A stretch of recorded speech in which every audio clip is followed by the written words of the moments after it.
அனைவருக்கும் வணக்கம். பொதுமக்கள் அனைவருக்கும் வணக்கம். அதாவது இந்த டிவி நிகழ்ச்சி, விவாத நிகழ்ச்சி, அந்த யூடியூப் வீடியோலாம் அந்த பேட்டெலாம் எடுக்கிறாங்களா, அங்கெல்லாம் நிறைய படிக்கிற பிள்ளைங்களை பார்க்க முடியுது. என்ன பேசுகிறாங்கன்னா, எங்களுக்கு சலுகைகள் வேண்டாம், அதாவது இடஒதுக்கீடு அப்படி சொல்கிறாங்க. இடஒதுக்கீடு வேண்டாங்கிறாங்க.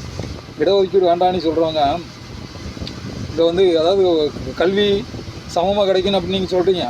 கரெக்டு, நியாயமான கோரிக்கை. அதாவது அப்படின்னா இங்கே என்ன செய்யணும்னா, இங்கே ஒரு ஜாதி தான் இருக்குங்க, சாதியே இருக்கக்கூடாது அப்படின்னு நீங்கள் எல்லோரும் பேசுங்க, பேசி பழங்க. அதையும் பேச மாட்டேங்கிறீங்க. உங்கள்கிட்ட நேர்மை இருந்தால் நீங்கள் இங்கே சாதியே இருக்கக்கூடாது, ஒரு சாதி, அதாவது இந்தியன் தமிழன் இப்படி தான் இருக்கணும் அப்படின்னு ஏன் பேசி பழக மாட்டேங்கிறீங்க? அப்படியே அவங்க வாய் பேச மாட்டேங்குது. கூச்சம் இல்லாமல் இடஒதுக்கீடு வேண்டாம், அது வேண்டாம்னு அடிச்சு விட்டீங்களா? அந்த ஜாதி தான் இந்த ஜாதியை வேண்டான்னு ஏன் பேச மாட்டேங்கிறீங்க? நேர்மையாக இருந்தால் உங்களுக்கு ஜாதி வேண்டாம், இங்கே நாங்கள் எல்லாம் மனுஷன், இந்தியன் தமிழன் அவ்வளோதான் அப்படின்னு பேசுங்க. ஜாதி வேண்டாம், ஒரே ஜாதி தான், ஒரே ஜாதினா மனித ஜாதி, நாங்கள்லாம் ஒரே மனுஷன் அவ்வளோதான் அப்படின்னு பேசி பழங்க. அதுக்கப்புறம் இடஒதுக்கீடு தான் நிறைய மாற்றங்கள் வந்திருக்கு, புரியுதா?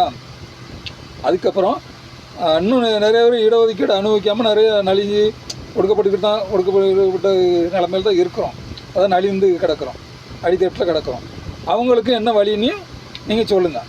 ஏன்னா உங்களுக்கு கல்வியை இடஒதுக்கீட்டில் வந்தது தான், அதெல்லாம் தெரிஞ்சுக்கிட்டு பொது இடத்துல அப்படி பேசுங்க. ஏன்னா இடஒதுக்கீடை பற்றி நிறைய புத்தகங்கள் இருக்குது, அதையும் வாங்கி படிங்க. நன்றி, வணக்கம்.